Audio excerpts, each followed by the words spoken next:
Les gars, on a eu des news côté Olympique Lyonnais, des news venues d'Angleterre. Ah oui, et ça fait plaisir. Donc, on a eu vraiment 3 nouvelles récentes avec du coup des avancées sur plusieurs dossiers. J'ai pu discuter également avec des personnes, etc., qui m'ont dit certaines choses, c'est intéressant. Je vous propose, on commence gentiment les news OL. Allez, les news OL, on commence tranquille, je vous propose. C'est l'article, ça y est, je l'ai, c'est comme ça.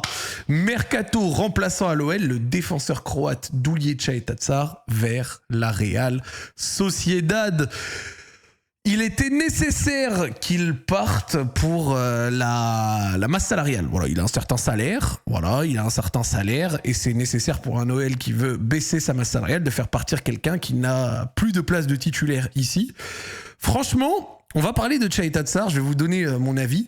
Moi, sur sa première saison, je sais que tout le monde garde un giga souvenir de O'Brien. Moi, quand il était à côté d'O'Brien, je trouvais que le vrai taulier de la défense, c'était Čajetačar, qui était imprenable dans les airs et qui, sur sa première année, notamment la deuxième partie de saison chez nous, a été, je trouve, vraiment bon. Genre, je dis pas exceptionnel, évidemment. Je suis pas en train de dire que le plus dur, c'était Van Dijk, tu vois, donc c'était pas Van Dijk. Mais je trouve qu'il avait fait vraiment le taf, d'accord ?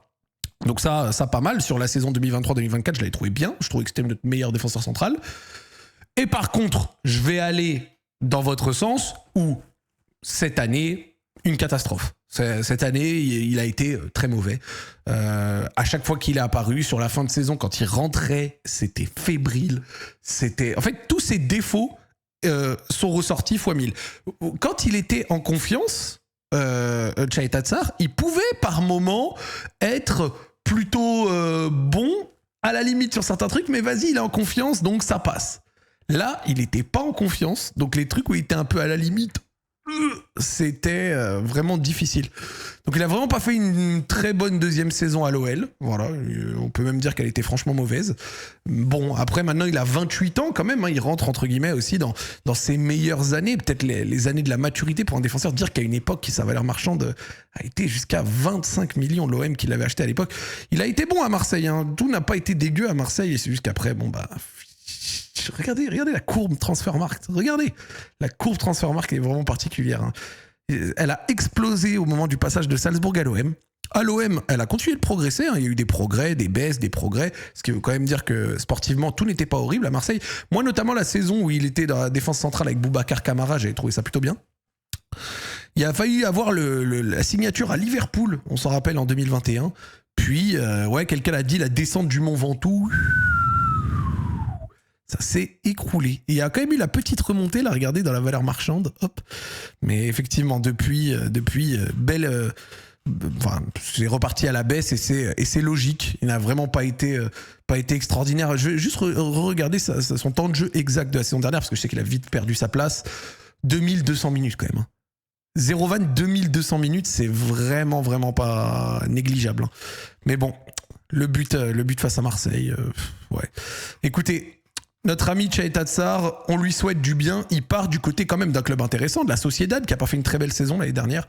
Donc pour s'engager avec la Real Sociedad, 11e de Liga la saison dernière, absent de la séance d'entraînement du jour, il devrait s'engager sous forme de prêt avec option d'achat. Donc c'est quand même pas terminé, parce que des prêts avec option d'achat, ces derniers temps, on en a eu des pas levés. SO à Adrielson. Condamné à un rôle de remplaçant depuis plusieurs mois et pour la saison qui vient, Čajetačar est tout près de s'engager en faveur de la Real Sociedad, absent lors de la séance d'entraînement ce mardi. Où l'OL est en stage depuis samedi. Le défenseur croate devrait être prêté avec une option d'achat de 4 millions, comme révélé par le journaliste spécialiste des transferts Fabrizio Romano. Comme Matic, Čajetačar était remplaçant au coup d'envoi du match amical gagné à Hambourg samedi dernier. Bon, en vrai, ce qu'on peut se dire quand même, c'est qu'avec une option d'achat pas hyper élevée à 4 millions, si jamais, pour une raison X ou Y, là-bas, il fait des bonnes performances, ce qui serait pas étonnant, parce que je le répète, pour moi, c'est pas un joueur de merde. Hein. Donc... Si jamais il fait des bonnes perfs, la Sociedad pourrait éventuellement lever ça. Donc, bref, à voir, les gars. On verra ce que ça donne. On verra ce que ça donne, d'accord ? On verra ce que ça donne. On aura le temps de checker ça à la Sociedad, d'accord ? Donc voilà, le défenseur croate Čajetačar vers la Sociedad. 4 millions, c'est hyper léger, non ? On l'avait pas acheté très cher. On l'avait pas acheté très cher. Trop clément, Zach. Ah ouais, tu trouves? Vous me trouvez trop clément, les gars, sur son cas? Après, je vous dis vraiment ce que je pense, hein, pour le coup. Je vous dis vraiment ce que je pense. Hein. Je suis honnête. On l'avait acheté combien déjà? Parce que il me semble que... Alors, 1,5 plus 3,5, donc on l'avait acheté 5 millions. Voilà. On l'a acheté 5 millions. C'est pas très cher non plus. Ok. On verra. Vous, le passage de Chaita Tsar, vas-y, les gars, dites-moi. Alors, moyen, mid, 5 sur 10, un bon 5 sur 10, 6 bons mois après nul à chier, 4 sur 10, premier mois ok, pour le prix franchement c'est mid ok, bien la première année, dégringolade la seconde, ouais bah c'est mon avis aussi, 6 premiers très bons mois après nul, capable du meilleur comme du pire, a rendu des services attendus à la hauteur de son prix, en vrai pour 5 millions d'euros, bon, ça va après, il avait quand même un salaire correct, hein, il était dans les 2 millions et quelques, mais vraiment dans une année où on doit baisser la masse salariale, pour l'instant on va compter les départs, mais sur nos départs, on n'est vraiment pas l'asdeg. On est vraiment pas l'asdeg pour l'instant. Bref, le départ de Chaita Tsar qui vient s'ajouter au départ de Jordan Verretou, d'Adrielson, d'Amin Sarr, Ben Rama, ça c'était déjà prévu, Cherki, sans doute Malik Fofana, plein de monde dans le style. Et puis on espère que Matic suive, pas par pur plaisir pour Matic, dans le sens où Matic, moi personnellement, je trouve que c'est un bon joueur. Je trouve même que cette année, il n'a pas été si mauvais que ça. Je sais qu'il y a des Lyonnais qui l'ont trouvé pas ultra bon. Moi, je trouve pas qu'il ait été si mauvais que ça cette année. Mais ok, d'accord. Je vois. La vraie news. Alors, avant qu'on fasse la vraie news du jour, deuxième news qui est venue d'Espagne. L'OL devrait envoyer une première offre pour le gardien slovaque Dominique Grif. Le joueur a été aperçu avec son agent sur la terrasse d'un hôtel. Il y a carrément la source espagnole qui a cité le truc, les gars. La source espagnole, qu'est-ce qu'elle a dit? La source espagnole, elle a dit que le départ devrait se faire assez rapidement. Et je vous cache pas, des éléments qui ressortent de lui, j'ai commencé à avoir une petite hype qui monte. De mon côté, dans le sens où j'ai l'impression que on peut être sur un vrai bon coup. Le gars est grand, il a l'air quand même d'avoir eu enfin une petite saison titulaire qui lui a fait du bien, il a 28 ans, il coûte pas cher, il a un très petit salaire. Franchement, le Dominique Grif, il a cet aspect bon coup qui peut faire plaisir. Voilà, il a cet aspect qui peut bon coup qui peut faire plaisir.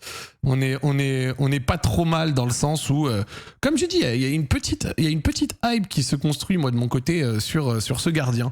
Je vais pas dire que je le connais et tout. Hein, je vais évidemment pas faire l'ancien. Mais voilà, et j'ai entendu qu'on n'était pas le seul club de Ligue 1, j'ai entendu qu'il y avait Brest dessus, Lille dessus, le fait qu'il y ait Brest et Lille dessus, c'est quand même un indicateur, parce que Brest et Lille sont quand même reconnus pour le fait qu'ils réussissent à faire des bons coups, etc. Voilà, jeu au pied, écoute, je vais dire quelque chose, les gars, je vais parler français, je vais vous dire mon avis.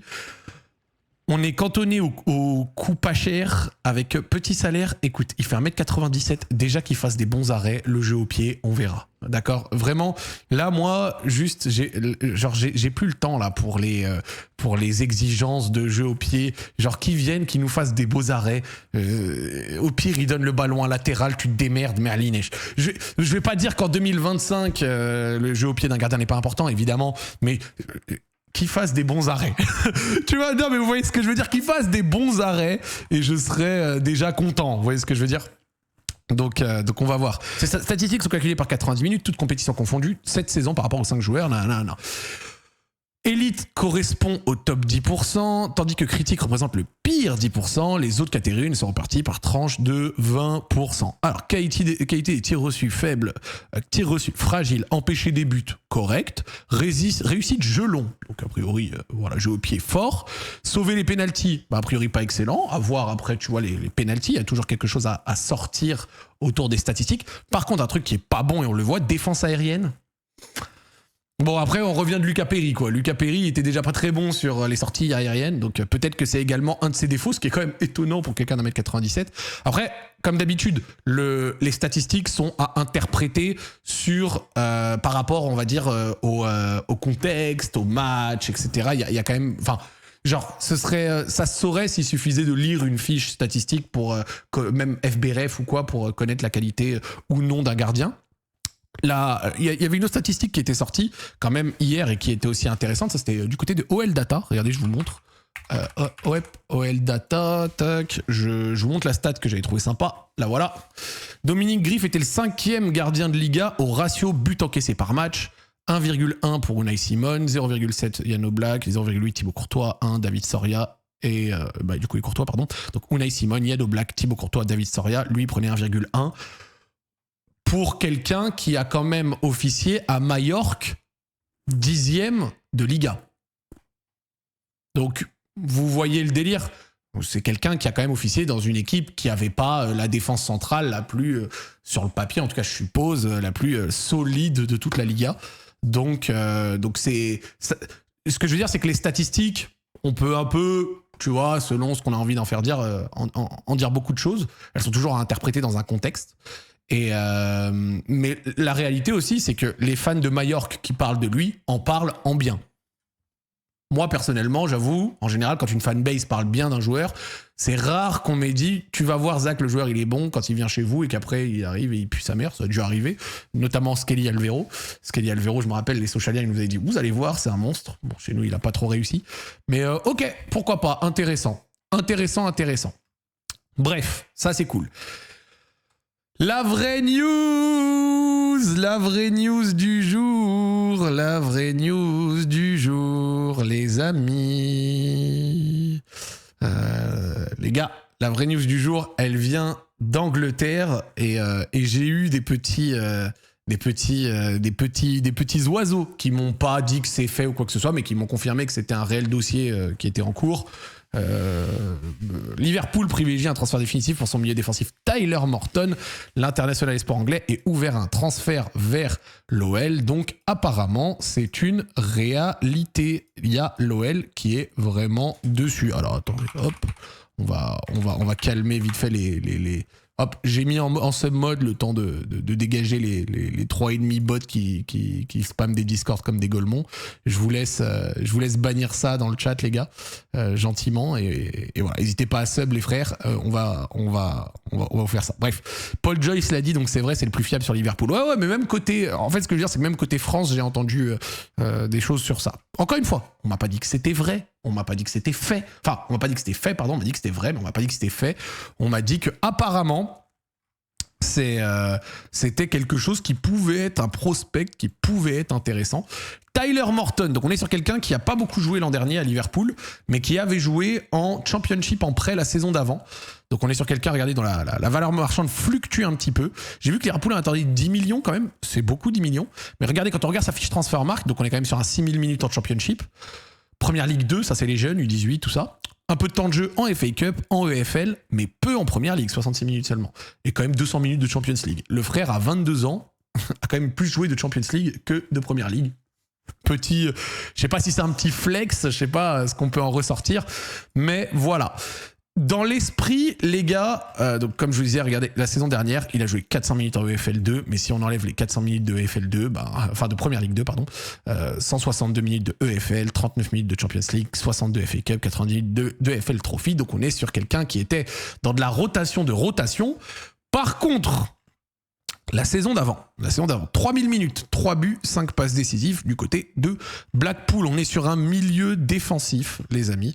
Donc milieu défensif, peut-être en 6 tout seul, en double pivot, à voir comment il est adapté dans les différentes animations. J'ai vu les supporters de Liverpool qui en disaient du bien, j'ai vu des gens qui disaient que Willou avait mal parlé de lui. Évidemment, ça dépend ce que Willou a dit, d'accord ? Dans le sens où ce qui peut être intéressant de comprendre, c'est peut-être que le Tyler Morton n'a pas le niveau pour Liverpool, mais ne pas avoir le niveau pour Liverpool, ça ne veut pas dire ne pas avoir le niveau pour l'Olympique Lyonnais, évidemment. On n'est pas sur exactement la même gamme de joueurs, quoi, de matchs. Donc, mais personnellement, je pense que c'est un dossier qui est plus en parallèle de celui de Lismelou qu'en remplaçant de Lismelou. Il kiffe jouer en double pivot, il l'a dit en interview. Mais moi, personnellement, si l'idée, c'est de faire un double pivot Tyler Morton, Pierre Lismelou et de considérer Tolisso comme un milieu avancé, genre comme un 10, bon là il rend le ballon, mais comme un 10, c'est quelque chose que je peux entendre. Genre, c'est quelque chose que je peux entendre. Moi je l'ai déjà dit, Tolisso, c'est dans les positions avancées que je le préfère. Tolisso, il est pas mauvais plus bas, mais je trouve que Tolisso, qui arrive lancé dans la surface pour reprendre des centres, mettre des têtes et évoluer très haut, c'est vraiment là où je le préfère. Tolisso vraiment bas, c'est pas ce que je préfère. Sachant que Lismelou, il évolue aussi dans des doubles pivots. Si l'idée c'est de faire Morton, Lismelou, Tolisso plus haut, il y a du sens. Alors après, avec tout ça, il faudra des bons ailiers, mais dans l'esprit, t'es l'Olympique Lyonnais. T'as envie de retrouver de la valeur marchande dans ton effectif, parce qu'actuellement, sans Fofana, c'est quand même pauvre. Il faut que certains de tes jeunes, il te faut des jeunes avec du potentiel qui fassent des bons matchs, tu vois. Et donc ce Tyler Morton, qui est anglais, on voit quand même quelques petites paires de balles et tout, là, comme à l'instant, mais il faut que ce Tyler Morton, dans l'esprit, ça correspond un peu à ça. C'est un anglais, il a 22 ans. Si le frérot, tu sais très bien que si le frérot il fait il fait une ou deux bonnes années, sa valeur va grimper et on connaît la valeur des joueurs anglais et le fait qu'en première ligue ça a un avantage assez énorme, tu vois. Extra-communautaire, du coup, c'est pas trop un souci. Almada est parti, enfin il y a eu plusieurs joueurs qui sont partis, on a deux extra-communautaires, je crois, on a Tessman et qui d'autre. Et Aperi qui est parti aussi, donc en vrai ça va, tu vois. Mais ok, du coup c'est assez intéressant. Moi dans l'esprit, Maitland-Niles il est plus Abner, pardon. Ouais. Maitland-Niles, on a trouvé une grand-mère jamaïcaine, voilà. Maitland-Niles, on lui a trouvé une grand-mère jamaïcaine, t'inquiète pas poto. Donc il a l'air ouvert de venir chez nous, jeune, pas cher, a besoin de lancer sa carrière. On parle d'une dizaine de millions. Une dizaine de millions, c'est peut-être le top investissement de l'OL sur ce mercato, donc il faudra pas se rater, d'accord. À voir. Il a fait des bonnes performances en Cup. Ouais, je te crois. Moi j'aimerais bien un milieu quand même avec de la mobilité. Pierre Lismelou, il a des jambes. Si Tyler Morton à côté peut avoir des jambes, je pense que ça peut être bien. Au premier contrôle, la jugulaire, ça va commencer à l'appeler Tyler Mortadon. Toi, t'as décidé de régaler.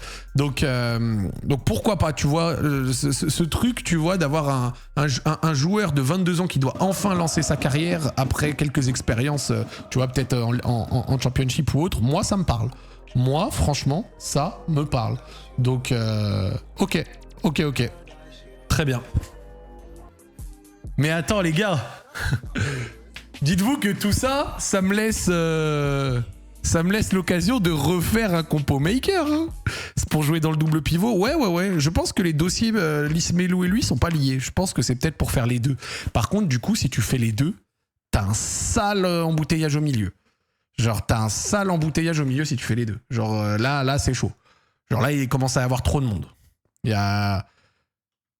commence à y avoir trop de monde. Il y a une autre news que j'avais vu passer. Galatasaray et Everton sont intéressés par Maitland-Niles. Alors ça, je l'ai vu... apparemment, c'est Sky Sports. J'ai vu passer que ce tweet. Je ne sais pas à quel point c'est réel ou pas. D'accord ? Je l'ai vraiment vu que... Je l'ai vraiment vu que là. Donc voilà. Ok. Hop.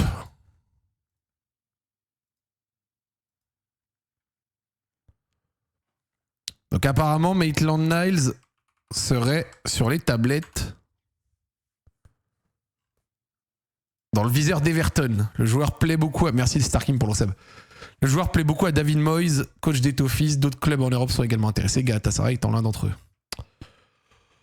C'est évident qu'il a un marché, hein. Joueur anglais, joueur polyvalent, capable de jouer à plein de trucs, etc. De préférence, personnellement, je le garderai. Je le garderai parce que l'animation de l'OL a besoin de Maitland... Enfin, pas besoin de Maitland-Niles, mais genre, il y a quand même l'animation de l'OL dépend... certaines des animations, des meilleures animations qu'a pu avoir l'OL dans le jeu, dépendaient beaucoup du rôle de Maitland-Niles. Maintenant, l'OL a besoin de vendre et a besoin de dégager des gros salaires. Il a quand même un bon salaire. Et surtout, il a quand même un problème aussi, c'est qu'il ne sait pas bien défendre. Trop souvent, en tout cas. Trop souvent, il a des errements de défense. On se rappelle de sa mauvaise période vers décembre janvier où Koumbedi lui passe devant, etc. Après, il revient bien. Mais de temps en temps, il peut être un peu en dilettante. Mais par contre, s'il venait à partir tout de suite, genre son passage à l'OL est une réussite. Clairement. Je pense qu'en fait, du côté de l'OL, il y a quand même deux choses. C'est que Maitland-Niles et Koumbedi, je pense qu'ils partent pour un prix similaire à peu près. Par contre, Koumbedi a un petit salaire et peut-être un plus gros potentiel. Donc peut-être que l'OL fait le pari Koumbedi. Peut-être aussi que le marché de Maitland-Niles est plus évident. Peut-être Maitland-Niles, tu lâches un plus gros salaire. C'est des variables peut-être qui rentrent en ligne de compte. Pour moi, Maitland-Niles actuellement, je l'estimerais, moi, comme ça. Tiens, on va voir sa valeur Transfermarkt. Moi, comme ça, de tête, je dirais une dizaine. Peut-être une dizaine de millions, 8-10. 8-10, un truc comme ça. Qu'est-ce que dit Transfermarkt? 12. 12, c'est pas mal parce que, aussi étonnant que ça puisse paraître, vous savez que Transfermarkt est très utilisé dans le monde du foot. Alors que c'est un truc d'algorithme, hein, ça n'a pas spécialement de valeur, Transfermarkt, mais ok. Transfermarkt l'évalue à une douzaine de millions. Je pense vraiment qu'à une douzaine de millions, l'Olympique Lyonnais le laisse partir. Moi, comme je vous l'ai dit, à choisir, je le garderai. Je suis plutôt de la team à faire partir Koumbedi, moi, personnellement. Mais je peux comprendre que... Je peux comprendre qu'il ait un marché, que l'OL aimerait bien peut-être l'utiliser dès maintenant. Surtout que Maitland-Niles, il a aussi l'avantage de pouvoir jouer un cran plus haut. Il peut éventuellement, même selon les animations, être quasiment un ailier, tu vois. Il a 27 ans seulement, donc pareil, il a encore ses meilleures années devant lui. Et puis voilà, hein, on est quand même sur quelqu'un qui est pas trop mal, là. Vous voyez? Le meilleur coup de l'ère Textor, ouais, l'indé. L'indé, en tout cas, définitivement. C'est vraiment l'indé. Donc, ouais, à voir. À voir. Je sais pas trop comment vous qualifieriez ça, mais moi, personnellement, je le qualifierais de plutôt réussite vraiment pas inintéressante. Franchement, plutôt bonne réussite. Bah, Fofana, je dis, ouais, on se comprend.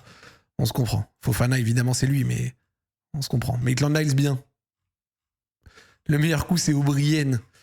Moi, je le dis, voilà, je vais libérer la parole. Je vais libérer la parole sur le sujet. O'Brien, c'est vrai que c'est cool dans le sens où il est sorti vraiment de nulle part. Il a coûté un copec, il repart pour 20 millions. D'accord. Mais il y a quand même une très grosse surcote sur lui et sur ses performances à l'OL grâce ou à cause de Serious Charlie. Voilà, je le dis, Serious Charlie vous a trop hypé avec l'Irlandais. Voilà, au bout d'un moment, c'est bon. Il faut libérer la parole. Il faut le dire. D'accord. Merci à lui pour l'argent. Merci pour la performance de sa seule saison qui était bonne. Voilà, je le dis, il a fait une bonne saison. Mais tout en ayant fait une bonne saison, il n'était pas extraordinaire. Et typiquement, par exemple, là, on parlait de Maitland-Niles. Maitland-Niles lui met une pilule nucléaire en termes de qualité de ce qu'ils ont fait les deux à l'Olympique Lyonnais, tu vois. Même si il a aussi eu par exemple une mauvaise période que j'ai dit, tu vois. Mais ouais. Moi personnellement, le O'Brien, il y a eu une petite surcote sur lui, je trouve. Voilà. Je suis pas d'accord, Zach. Bah, tu as le droit. Je respecte, hein.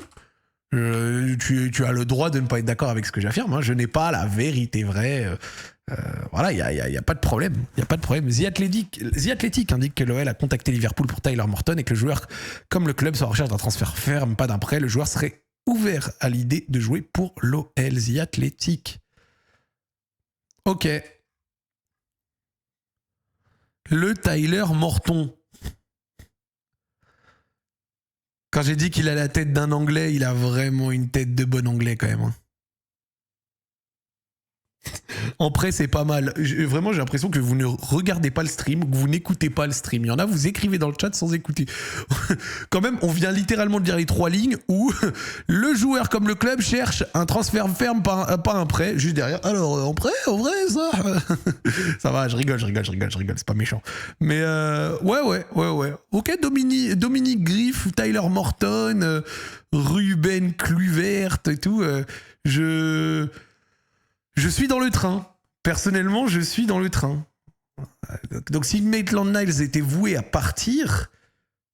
Non, putain. Est-ce que ce ne serait pas le seul et unique moment?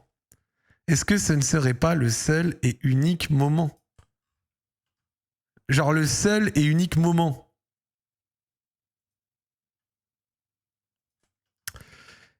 Je pense qu'on peut être sur un moment...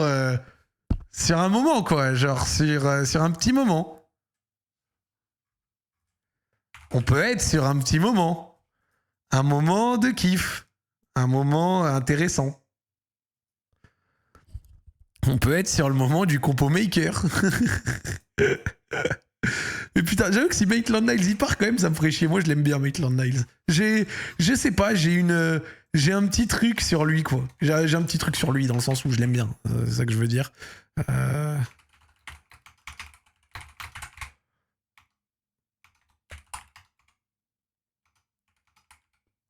Allez, c'est le moment. Je vous le fais.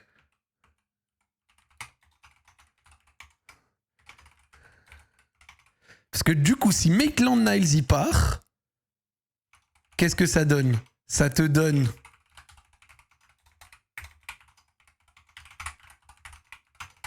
Ça te donne un truc comme ça. Une base comme ça, Kumbedi ou Kumbedi Mata. Morton. Par contre, les gars, je vous le dis, il y aura un énorme embouteillage au milieu à l'OL. Hein. Oh, il y a des mecs à vendre là-dedans. Hein. Il y a des mecs à vendre. Hein. Regardez, si je mets tous les milieux qu'il y a à l'OL, et si les deux viennent... Parce que vraiment, les deux dossiers, pour moi, sont vraiment pas les mêmes. Genre, pour moi, c'est Morton et Pierre-Lys Melou. C'est pas forcément deux différents, si jamais les deux voulaient venir. Mais genre... c'est quoi? C'est Tesman Matic. Et regardez l'embouteillage au milieu.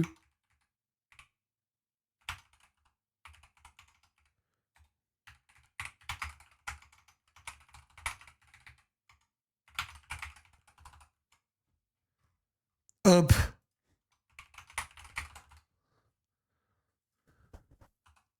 Donc si Maitland Niles se taille, Lys Melou ne viendra pas, t'as des infos? Parce qu'actuellement, franchement, les infos, elles convergent vraiment sur une arrivée. Hein. Mais du coup, là, franchement, moi, là-dedans, pour moi, hein, vraiment, hein, qu'est-ce que je ferais à la rigueur si c'était moi le directeur sportif là-dedans? Vous savez ce que je ferais là dans le milieu, le double pivot? Je fais ça personnellement. Si j'étais L directive au sportif, je ferais ça. Hop et hop.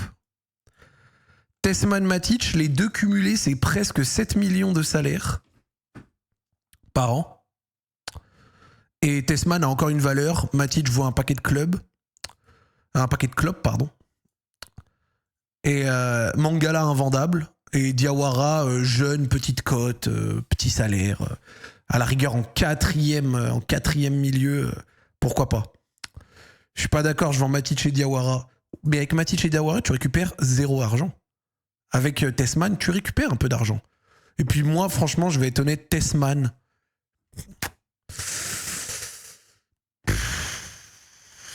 Fonseca kiffe Tesman. Bah, Fonseca le kiffe tellement qu'il était... Il le met pas souvent, pas tout le temps titu non plus, hein. Franchement, hein. Moi, Tesman, je suis pas... Je suis pas le plus à l'aise sur lui, hein. T'es dur avec Tesman. Bah, moi, je vous trouve soft avec Tesman. Toy 10, du coup, on est sérieux là. Bah, je vais te demander, c'est toi, t'es sérieux? T'as regardé l'Olympique Lyonnais cette année ou pas? Parce que Tolisso en 10, c'est littéralement ce qu'il a fait dans l'animation quasiment plus de la moitié de la saison. Donc, en plus, c'est même pas question d'en 10, c'est plutôt en milieu un peu offensif, avancé, qui arrive, lancé dans la surface et tout. Mais genre Tolisso, si vous avez regardé l'OL et que vous l'avez vu comme ça toute l'année, bon, je vous invite à ouvrir les yeux quand vous regardez les matchs de foot, ça vous aidera à voir des choses parce que ça vous évitera de dire des bêtises dans le chat. Ouais, franchement... Les gars, moi Tesman, je suis pas fan du gars. Je trouve qu'il a un trop gros salaire. Et qu'il est pas ouf. Et qu'il a par contre je pense que tu peux le revendre, tu vois.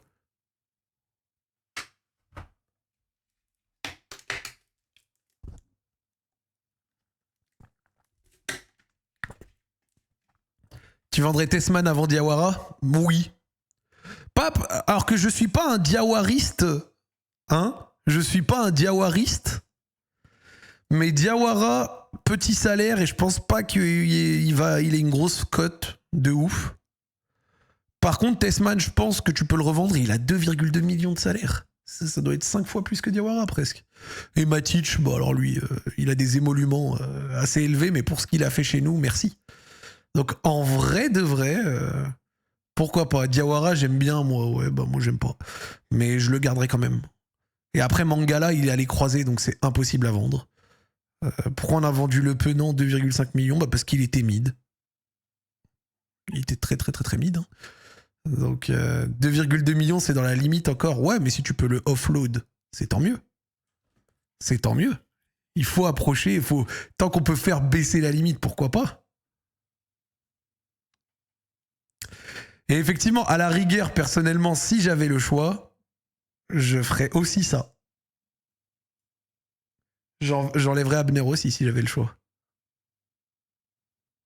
Il faut encore un 9. Peut-être. Le maintien sera compliqué, pas d'accord. Et ouais, en vrai, pourquoi pas. Abner, je le trouve bon perso. Ouais. Bon, bah, je pense qu'il y a beaucoup de gens, genre, je suis pas trop d'accord. Genre, je trouve que vous avez le bon facile pour des mecs qui ont été mid. Genre, Abner, chez nous, terreur de la prépa l'année dernière, mid à la mort sur les matchs officiels. Acheté 8 millions, brésilien, donc je pense qu'il a quand même une cote autour de ça. Bon. Garder une doublure à 8 millions, je suis pas certain. Hein. Je vends Abner, Diawara, Matic et Mangala. Ouais, mais Mangala, les croisés. Personne va acheter un mec qui est sous croisé, gros. Personne va acheter un gars qui est sous croisé.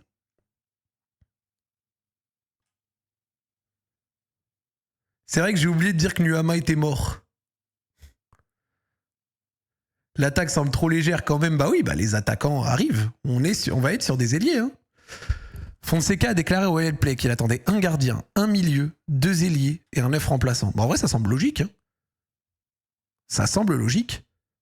Sinon, si c'est ou Morton ou Perlis Melou, mais moi, il me semble que les deux dossiers sont pas liés.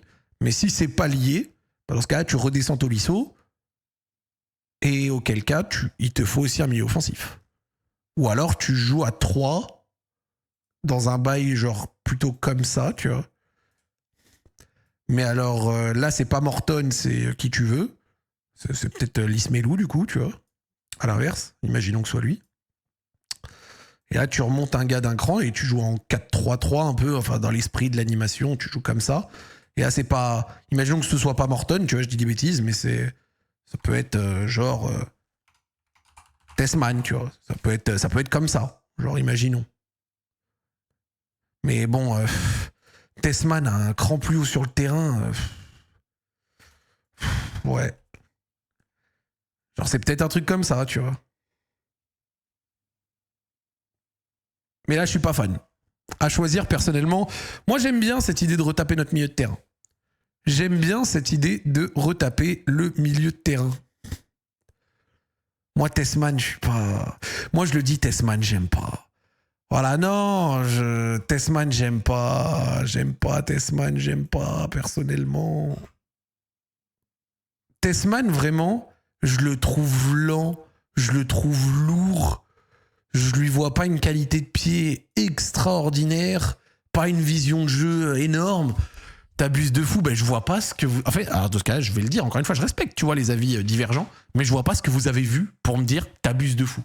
Genre, moi, franchement, sa saison, c'est un 4 sur 10, tu vois. Genre vraiment, j'ai pas aimé ce que j'ai vu. Je n'ai pas aimé ce que j'ai vu. Genre, il est mid moins, je trouve. Après, peut-être qu'il pourrait faire une belle saison s'il restait et tout, tu vois. Ça reste un joueur jeune et tout. Peut-être qu'il peut y avoir des surprises. Allahu a'lam, on sait jamais. Mais dans l'esprit, j'ai pas aimé. Je n'ai pas aimé. Ah oui, et il y a aussi eu... attends. Un article... Merci Saumon de Marseille pour le receb.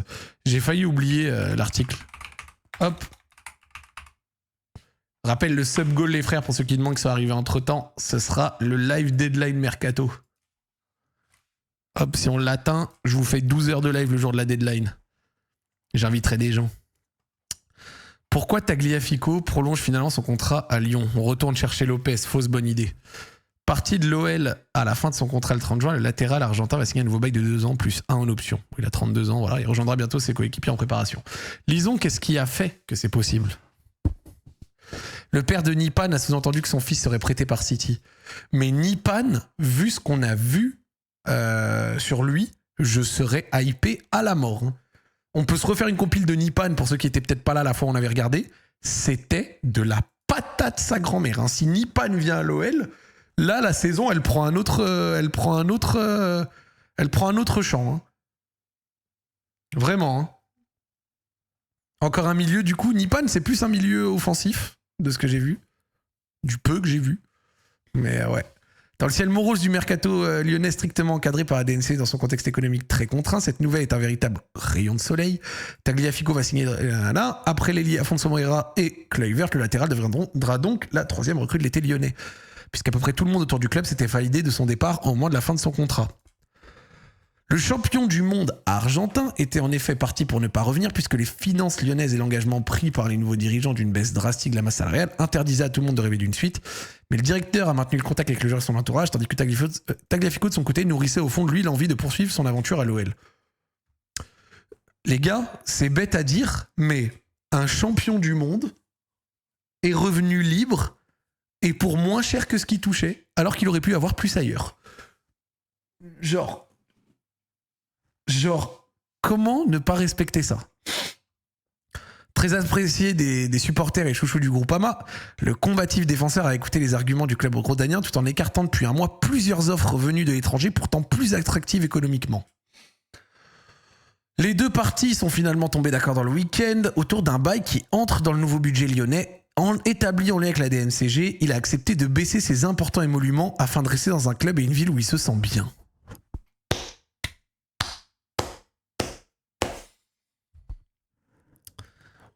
C'est un premier gros coup sur le marché de l'OL qui doit renforcer dans les prochaines semaines un effectif très affaibli par les départs de Perry, Cherki, Lacazette ou Almada, notamment en attendant la vente probable de Malik Fofana, comme je disais, en espérant que cette vente se fasse le plus vite possible. La prolongation de 2 ans de Clinton Mata dans les tuyaux depuis le printemps devrait suivre et ainsi sécuriser le secteur défensif. Bonne nouvelle. Les dirigeants vont ensuite s'atteler à recruter un gardien numéro 1, ce qui demeure une priorité, ainsi qu'un milieu de terrain. Sur ce dossier, l'OL discute toujours avec Brest pour Pierre Lismelou, même si les positions sont encore trop éloignées pour conclure. Donc, en plus, pour un bail où Pierre Lismelou il demande 5-6 millions, ça doit être une gig dont on propose 3, Brest en veut 5. Bon. Un ailier droit devrait suivre. Donc un ailier droit, oh, intéressant ça.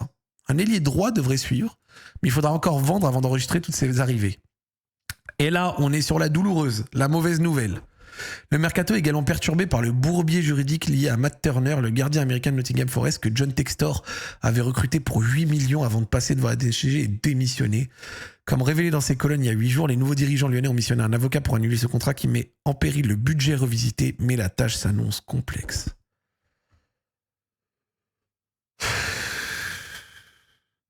Ça veut vraiment dire que même notre capacité d'investissement, qui, vous l'avez compris, est quand même légère, va être entravée par, en partie en tout cas, par un deal mafiesque fait par Johnny Boy Sextoy. Et a priori, il a déjà fait la visite médicale et tout. C'est ça le pire. Parce qu'il y avait Danilo aussi en France qui avait été aperçu à OL Valley. Vraiment, John Textor, quel enculé. 8 millions pour un gardien remplaçant qui est tellement nul que tu dois toujours prendre un gardien numéro 1. Donc même si Matt Turner vient chez nous, on doit quand même prendre un gardien numéro 1.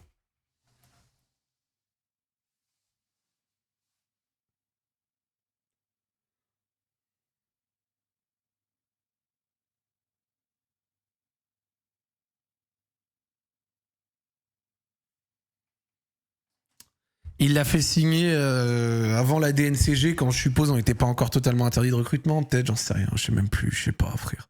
Quoique si, on était interdit en janvier. Ouais, je sais pas, frère, je sais pas. Il est si naze que ça, franchement, ouais, il est nul. Moi, Matt Turner, j'ai déjà vu plusieurs fois, j'aime pas du tout. Il n'a vraiment pas le niveau d'un numéro 1. S'il signe, je pense qu'il passe numéro 1. Frérot, je te le dis, on prendra un numéro 1 dans tous les cas, même s'il signe. Mais bon, après, si jamais il vient, juste, faites pas les débiles, faut pas l'insulter, lui, il y est pour rien, d'accord? Faut pas, on n'est pas des cons, d'accord? Juste, bon, bah, relou, quoi, mais c'est pas lui qui décide. Faut faire une manif, non, mais voilà, typiquement, faut pas faire un truc comme ça. Merci, le Zach, pour le resub. C'est juste que, bon, putain d'enculé de textor de merde. Après, c'est quand même particulier dans le sens où s'il avait signé et que c'était déjà entériné, pourquoi il est pas là? C'est quoi si on lui a dit viens pas? Je vais insulter tous les jours, non. Non, par contre, faites pas les débiles. Hein. Gênez pas tout le monde. Putain, 8 millions pour un gars qui est à 2,5 millions sur Transfermarkt. Encore une fois, Transfermarkt, c'est pas non plus le truc le plus évident, mais regarde ça, frère.